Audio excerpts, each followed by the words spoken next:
మీరు దృష్టి పెట్టుకోండి. ఈరోజు ఎలక్షన్లు వస్తున్నాయి. మీకు ఉన్నటువంటి ప్రతినిధులు నియోజకవర్గాల్లో ఏం చేస్తున్నారు? వాళ్ళు ఎలక్షన్లో వచ్చినప్పుడు వాళ్ళ ముఖాలు చూసి ఓట్లు వేయలేదు. ఓట్లు వేసిన తర్వాత గ్రామాల్లో కక్షలు పెట్టి ఈరోజు కొడుము నియోజకవర్గంలో ఇసుక విపరీతమైన దోపిడీ చేసేదే కాకుండా అక్కడ స్థానికంగా ఉన్నతోళ్ళకి అవకాశం లేకుండా స్టీమర్లను పడవలను పెట్టి అక్కడ ట్రాక్టర్లు లేవు, అక్కడ కార్మికులకు పనులు లేకుండా చేసి దోపిడీ చేస్తూ ఉన్నారు. అదేవిధంగా 22A అని చెప్పి బ్లాక్ చేసేది, దాడులను మీరు కబ్జా చేసుకునేది.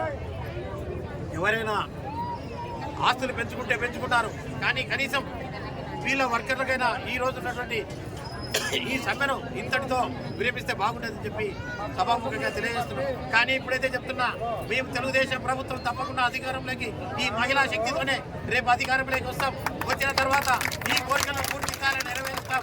ఈ ప్రభుత్వాన్ని భవిష్యత్తులో ఏదైనా తెలుగుదేశం ప్రభుత్వంలో గతంలో ఏదైనా చిన్న పొరపాటు జరిగితే మాకు తెలియకను ఏదైనా అపోహలు ఉంటే చెప్పిన మాట చంద్రబాబు నాయుడు, లోకేష్ గారు తప్పకుండా జనసేనతో కుమ్ముక్కై అంటే ఉమ్మడి మేనిఫెస్టోతో ఏ ఒక్క మాట చెప్పారో ఆ మాటను డివేట్ అయ్యే ప్రసక్తే లేదు అని చెప్పి మరి ఒకసారి తెలియజేస్తున్నా.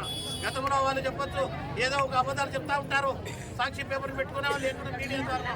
కానీ ఏ ప్రతి హామీని ఈరోజు లోకేష్ గారు, చంద్రబాబు నాయుడు గారు, పవన్ కళ్యాణ్ గారు మేనిఫెస్టోను రిలీజ్ చేసి యువకుడు మళ్ళీ మన ముందుకు వస్తూ మీ పాదయాత్ర కూడా యువగల పాదయాత్రలో చెప్పినటువంటి హామీలను నెరవేరుస్తారు.